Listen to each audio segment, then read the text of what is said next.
Hi friends, ಇವತ್ತಿನ ವಿಡಿಯೋದಲ್ಲಿ first year PU English syllabus ಅಲ್ಲಿ ಇರತಕ್ಕಂತ gentleman of the jungle chapter ನ ಕೊನೆಯ ಪಾರ್ಟ್ ಬಗ್ಗೆ ಮಾತಾಡ್ತಾ ಹೋಗ್ತಾ ಇದ್ದೀನಿ. ಈಗಾಗಲೇ ಲಾಸ್ಟ್ ವಿಡಿಯೋದಲ್ಲಿ ನಾವು ನೋಡಿದ್ವಿ. ಸೊ ಕಮಿಷನ್ ಮುಂದ್ಗಡೆ ಎಲಿಫೆಂಟ್ ಕಂಪ್ಲೀಟ್ ಆಗಿ ತನ್ನ ಎವಿಡೆನ್ಸ್ ಅನ್ನು ಸಬ್ಮಿಟ್ ಮಾಡ್ತಾ ಹೋಗಿದೆ. ಸೊ ಹಾಗೆ ರಿಮೈನಿಂಗ್ ಅನಿಮಲ್ಸ್ ಕೂಡ ಆ ಎಲಿಫೆಂಟ್ ಕೊಟ್ಟಂತ ಎವಿಡೆನ್ಸ್ ನ ಸಪೋರ್ಟ್ ಮಾಡ್ತಾ ಇದೆ. ಸೊ ನೆಕ್ಸ್ಟ್ ಎವಿಡೆನ್ಸ್ ಆಗಿ ಮ್ಯಾನ್ ಬರ್ತಾ ಇದ್ದಾನೆ. ಆದರೆ ಕಮಿಷನ್ ಮ್ಯಾನ್ ಕೊಡ್ತಕ್ಕಂಥ ಎವಿಡೆನ್ಸ್ ಅನ್ನು ಕಂಪ್ಲೀಟ್ ಆಗಿ ಕೇಳದೆ ಅವರನ್ನ ಆ ಕಂಪ್ಲೀಟ್ ಎವಿಡೆನ್ಸ್ ಅನ್ನು ತಗೊಳ್ಳದೆ ಎಲಿಫೆಂಟ್ ಮುಂದೆ ಏನು ಮಾಡುತ್ತೆ ನೋಡ್ತಾ ಹೋಗೋಣ. But at this point, the commission declared that they heard sufficient evidence from both sides and retired to consider their decision. After enjoying a delicious meal at the expense of the right honor Mr. Elephant, they reached their verdict, called the man, and declared as follows. In our opinion, this dispute has arisen through the regrettable misunderstanding due to the backwardness of your ideas. We consider that Mr. Elephant has fulfilled his sacred duty of protecting your interests. As it is clearly for your good that the space should be put its most economic use, and as you yourself have not yet reached the stage of expansion which would enable you to fill it, we consider it necessary to arrange a compromise to suit both parties. Mr. Elephant shall continue his occupation of your hut, but we give you permission to look for a site where you can build another hut more suited to your needs, and we will see that you are well protected. So man ಕೊಡ್ತಕ್ಕಂಥ ಆ evidence ಅನ್ನು complete ಆಗಿ ಕೇಳದೆ commission ಏನು ಮಾಡ್ತಾ ಇದೆ, so elephant arrange ಮಾಡಿರ್ತಕ್ಕಂಥ delicious food ಅನ್ನು ಎಂಜಾಯ್ ಮಾಡಿಬಿಟ್ಟು ಜಡ್ಜ್ಮೆಂಟ್ ಕೊಡಲಿಕ್ಕೆ ಮುಂದಾಗ್ತಾ ಇದೆ. ಸೊ ಯಾವ ರೀತಿಯ ಜಡ್ಜ್ಮೆಂಟ್ ಅನ್ನು ಕೊಡ್ತಾ ಇದೆ ಅಂದರೆ, in our opinion this dispute has arisen through the regrettable misunderstanding due to the backwardness of your ideas. So ಇಲ್ಲಿ ಮ್ಯಾನ್ಗೆ ಏನು ಹೇಳ್ತಾ ಇದೆ, ನಿನ್ನ ಬ್ಯಾಕ್ವರ್ಡ್ನೆಸ್ ಆಫ್ ಐಡಿಯಾಸ್, ನಿನಗೆ ಇಲ್ಲಿ ಇರ್ತಕ್ಕಂಥ ಇಂಟ್ರಿಕಸಿ ಆಫ್ ಜಂಗಲ್ ಲಾ, ಸೊ ಈ ಜಂಗಲ್ ಲಾದಲ್ಲಿ ಇರಬೇಕಾದಂಥ ಆ ನಾಲೆಡ್ಜ್ ಇಲ್ಲ. ಸೊ ಹಾಗಾಗಿ ನಿನಗೆ ಈ ಪ್ರಾಬ್ಲಮ್ ಉದ್ಭವ ಆಗಿದೆ ನಿಮ್ಮಿಬ್ಬರ ನಡುವೆ ಅಂತ ಹೇಳ್ಬಿಟ್ಟು ಏನು ಮಾಡ್ತಾ ಇದೆ ಕಮಿಷನ್ ಹೇಳ್ತಾ ಹೋಗ್ತಾರೆ. ಸೊ ಕಮಿಷನ್ ಮತ್ತೊಂದು ಮಾತನ್ನ ಏನು ಹೇಳ್ತಾ ಇದೆ, ಸೊ ಇದಕ್ಕೂ ಮುಂಚೆ ನಿನ್ನ ಹಟ್ಟನ್ನು ಯಾರಾದರೂ ಆಕ್ಯುಪೈ ಮಾಡ್ಕೊಂಡಿದ್ರ ಅಂತ ಕೇಳಿದಾಗ ಮ್ಯಾನ್ ಇಲ್ಲ ಅಂತ ಹೇಳ್ತಾರೆ. ಸೊ ಮ್ಯಾನ್ ಯಾವಾಗ ಇಲ್ಲ ಅಂತ ಹೇಳ್ತಾನೋ, ಸೊ ಕಮಿಷನ್ ಏನು ಮಾಡ್ತಾ ಇದೆ, ಸೊ ಇನ್ನು ಮುಂದಕ್ಕೆ ಎಲಿಫೆಂಟ್ನ ಹಟ್ಟನ್ನು ಆಕ್ಯುಪೈ ಮಾಡ್ಕೊಳ್ಳೋದನ್ನ ಕಂಟಿನ್ಯೂ ಮಾಡುತ್ತೆ. ಸೊ ನಿನಗೆ ಬೇಕಾದಂಥ ಮತ್ತೊಂದು ಹಟ್ಟನ್ನು ನೀನು ಏನು ಮಾಡ್ಕೊ, ಬಿಲ್ಟ್ ಮಾಡ್ಕೊ. ಸೊ ಅದಕ್ಕೆ ಬೇಕಾದಂಥ ಪರ್ಮಿಷನ್ ನಾವು ಕೊಡ್ತಾ ಇದ್ವಿ, ಅದಕ್ಕೆ ಬೇಕಾದಂಥ ಸೈಟನ್ನು ಕೂಡ ನಾವು ನಿನಗೆ ಕೊಡ್ತಾ ಇದ್ವಿ. ಸೊ ನೀನು ಇನ್ನೊಂದು ಹಟ್ಟನ್ನು ಬಿಲ್ಟ್ ಮಾಡ್ಕೊ ಅಂತ ಬಿಟ್ಟು ಸೊ ಮ್ಯಾನ್ಗೆ ಒಂದು ಜಡ್ಜ್ಮೆಂಟನ್ನು ಕೊಡ್ತಾ ಇದೆ. ಸೊ ಅಂದರೆ ಕಂಪ್ಲೀಟಾಗಿ ಜಡ್ಜ್ಮೆಂಟ್ ಯಾವ ಫೇವರಬಲ್ ಆಗಿ ಬರ್ತಾ ಇದೆ ಅಂದರೆ ಎಲಿಫೆಂಟ್ನ ಫೇವರಬಲ್ ಆಗಿ ಬರ್ತಾ ಇದೆ. ಸೊ ಆ್ಯಕ್ಚುಲಿ ಆ ಹಟ್ಟು ನೋಡಿದ್ರೆ ಯಾರಿಗೆ ಸೇರಬೇಕು, ಆ innocent ಮ್ಯಾನಿಗೆ ಸೇರಬೇಕಾಗಿತ್ತು.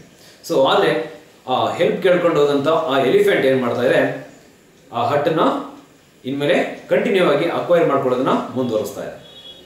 So next, the man having no alternative and fearing that his refusal might expose him to teeth and classes of members of the commission did as they suggested, but no sooner had he built another hut than Mr. Rhinoceros charged in with his horn lowered and ordered the man to quit.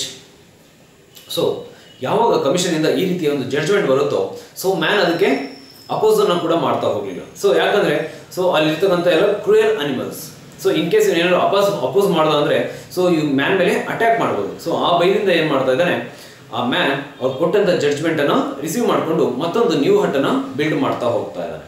So ಆ new ಹಟ್ ಅನ್ನು build ಮಾಡಿದ ಕೆಲವೇ ದಿನಗಳಲ್ಲಿ ಏನಾಗ್ತಿದೆ, so mister rhinoceros is going to occupying that new hut. So ಈಗ next ಯಾರು occupy ಮಾಡ್ಕೊಳ್ತಾ ಇದ್ದಾರೆ ಅಂದರೆ ರೈನೋಸರಸ್ ಆ ಹಟ್ಟನ್ನು ಆಕ್ಯುಪೈ ಮಾಡಿಕೊಂಡು ಮ್ಯಾನ್ನ ಹೊರಗಡೆ ತಪ್ತಾ ಇದೆ.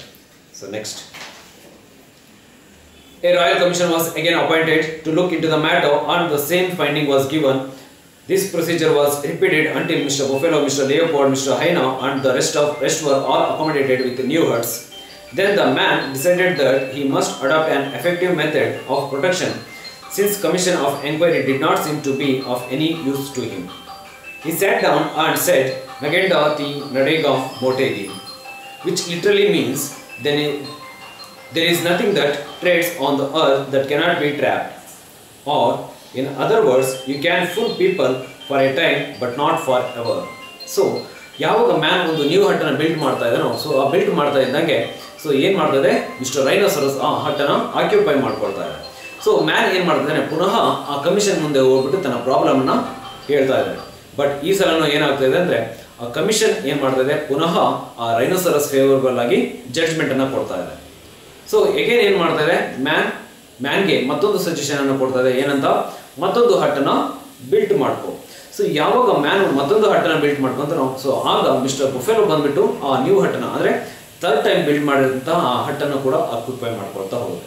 ಸೊ ಪುನಃ ಅಪ್ ಟು ಇದು ಎಲ್ಲಿವರೆಗೂ ರಿಪೀಟ್ ಆಗ್ತಾ ಹೋಗುತ್ತೆ ಅಂದರೆ ಸೊ ರಿಮೈನಿಂಗ್ ಅನಿಮಲ್ಸ್ ಎಲ್ಲ ನ್ಯೂ ಹಟ್ಟಲ್ಲಿ ಆರಾಮಾಗಿ ಸೆಟಲ್ ಡೌನ್ ಆಗೋವರೆಗೂ ಕೂಡ ಏನಾಗ್ತಾ ಹೋಗುತ್ತೆ, ಈ ಮ್ಯಾನ್ ಒಂದೊಂದು ಹಟ್ಟನ್ನು ಬಿಲ್ಟ್ ಮಾಡ್ತಾ ಹೋಗ್ತಾನೆ. ಸೊ ಅದೇ ರೀತಿ ಆ ರಿಮೈನಿಂಗ್ ಅನಿಮಲ್ಸ್ ಕೂಡ ಬಂದು ಏನು ಮಾಡ್ತದೆ, ಆ ಹಟ್ಟನ್ನು ಆಕ್ಯುಪೈ ಮಾಡ್ಕೊಂಡ್ಬಿಟ್ಟು ಸೊ ಆ ಮ್ಯಾನ್ನ ಹೊರಗಡೆ ದಬ್ತಾ ಇದೆ. ಸೊ ಇದನ್ನು ನೋಡಿದಂಥ ಮ್ಯಾನ್ ಫೈನಲ್ ಆಗಿ ಏನು ಒಂದು ಮಾತನ್ನು ಹೇಳ್ತಾ ಇದ್ದಾನೆ ಅಂದರೆ ನಗೆಂಡ ತಿ ನಡೆಗ ಮೋಟೇಗಿ. So it means you can fool people for a time but not for ever. So ಅಂದರೆ ಒಬ್ಬ ಮನುಷ್ಯನ ನೀವು ಏನು ಮಾಡ್ಬೋದು, ಒಬ್ಬನ ಮೂರ್ಖನನ್ನಾಗಿ ಮಾಡ್ಬೋದು.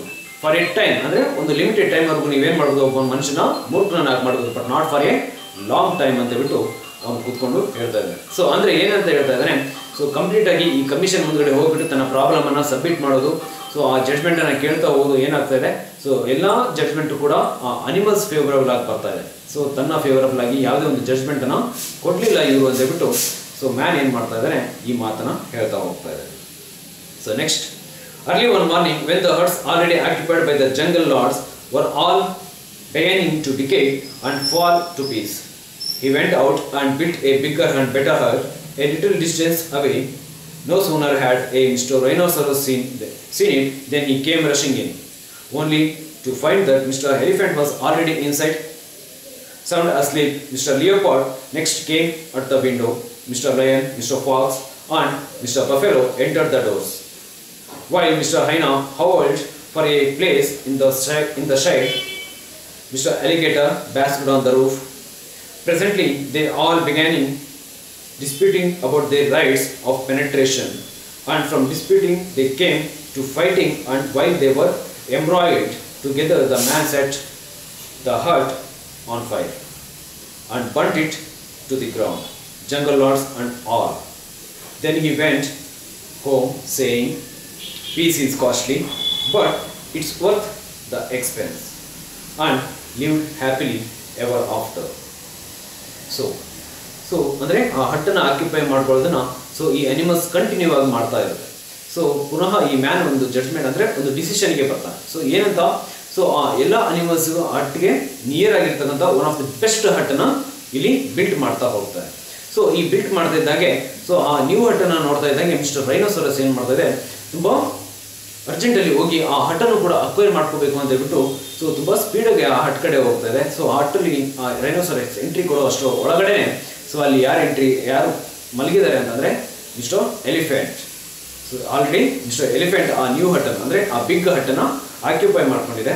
ಸೊ ಅದೇ ರೀತಿ mister lion, mister fox, mister buffalo, mister hyena, so ಎಲ್ಲ ಅನಿಮಲ್ಸ್ ಏನು ಮಾಡ್ತದೆ, ಆ ನ್ಯೂ ಹಟ್ಟಲ್ಲಿ ಆ ಬಿಗ್ ಹಟ್ಟಲ್ಲಿ ತಮ್ಮ ಪ್ಲೇಸಿಗೋಸ್ಕರ ಫೈಟಿಂಗನ್ನು ಮಾಡ್ತಿರ್ತಕ್ಕಂಥ ಸಿಚುವೇಶನಲ್ಲಿ ಸೊ ಮ್ಯಾನ್ ಏನು ಮಾಡ್ತಾ ಇದ್ದಾನೆ, so is going to put on a fire for the big hut. So ಎಲ್ಲ ಅನಿಮಲ್ಸು ಅಲ್ಲಿ ಸೇರಿರ್ತಕ್ಕಂಥ ಟೈಮಲ್ಲಿ ಏನು ಮಾಡ್ತಾ ಇದ್ದಾನೆ ಮ್ಯಾನ್, ಆ ನ್ಯೂ ಹಟ್ಗೆ ಫೈರನ್ನು ಹಾಕ್ಬಿಟ್ಟು ಸೊ ಫೈನಲ್ ಆಗಿ ಈ ಮಾತನ್ನು ಹೇಳ್ತಾ ಇದ್ದಾನೆ ಏನಂತ, peace is costly but it's worth the expense. ಅಂದರೆ ಈ ಮಾತನ್ನು ಅಂದರೆ ಶಾಂತಿ ತುಂಬ ದುಬ್ಬರಿಯಾಗಿರ್ತದೆ. ಸೊ ಅದಕ್ಕೆ ಬೇಕಾದಂಥ ಬೆಲೆಯನ್ನು ನಾವು ತೆತ್ತಬೇಕಾಗುತ್ತೆ ಅಂತ ಹೇಳ್ಬಿಟ್ಟು ಸೊ ಮ್ಯಾನ್ ಹೇಳ್ತಾ ಸೊ ತನ್ನ ಫ್ಯೂಚರ್ಲಿ ಅವನು ತುಂಬ ಹ್ಯಾಪಿಯಾಗಿ ತನ್ನ ಲೈಫನ್ನು ಲೀಡ್ ಮಾಡ್ತಾ ಹೋಗ್ತಾನೆ. ಸೊ ಇಲ್ಲಿ ನಮಗೆ ಜೋಮೋ ಕಿನೆಟ್ ಅವರು ಏನು ಹೇಳ್ತಾ ಇದ್ದಾರೆ ಅಂದರೆ, so how European peoples misused the innocence of India and South African peoples. ಅಂದರೆ ಆ ಮುಗ್ಧ ಜನರ ಆ ಇನ್ನೋಸೆನ್ಸನ್ನು ಸೊ ಈ ಯುರೋಪಿಯನ್ ಪೀಪಲ್ಸ್ ಯಾವ ರೀತಿ ಮಿಸ್ಯೂಸ್ ಮಾಡಿಕೊಂಡ್ರು ಅನ್ನೋದನ್ನು ಸೊ ನಮಗೆ ಜೋಮೋ ಕಿನೆಟ್ ಅವರು ತಿಳಿಸ್ತಾ ಹೋಗ್ತಾರೆ. ಸೊ ಇಲ್ಲಿ ನಮಗೆ ನಾವು ನೋಡ್ಬೋದು, ಸೊ ಈ ಅನಿಮಲ್ಸ್ ಯಾರನ್ನ ಇಂಡಿಕೇಟ್ ಮಾಡ್ತಾ ಇದೆ, ಯುರೋಪಿಯನ್ ಪವರ್ಸನ್ನು ಇಂಡಿಕೇಟ್ ಮಾಡ್ತಾ ಇದೆ. ಸೊ ಆ ಇನ್ನೋಸೆಂಟ್ ಮ್ಯಾನ್ ಸೊ ಅಲ್ಲಿರ್ತಕ್ಕಂಥ ಆಫ್ರಿಕನ್ ಪೀಪಲ್ಸನ್ನು ಇಂಡಿಕೇಟ್ ಮಾಡ್ತಾ ಇದ್ದಾರೆ. ಸೊ ಇದಿಷ್ಟು gentlemen of the jungle chapter ಬಗ್ಗೆ. ಸೊ ವಿಡಿಯೋ ಇಷ್ಟ ಆದರೆ ಲೈಕ್ ಮಾಡಿ. ಸೊ ಹಾಗೆ ನಿಮ್ಮ ಕಾಮೆಂಟ್ಸ್, ನಿಮ್ಮ ಡೌಟ್ಸ್ ಏನಾದರೂ ಇದ್ದರೆ ನಮ್ಮ ಕಾಮೆಂಟ್ ಬಾಕ್ಸಲ್ಲಿ ತಿಳಿಸ್ತಾ ಹೋಗಿ. ಸೊ ಅದಕ್ಕೆ ನಾನು ಆನ್ಸರ್ ಮಾಡ್ತಾ ಹೋಗ್ತೀನಿ. Please subscribe the channel. Thank you all of you.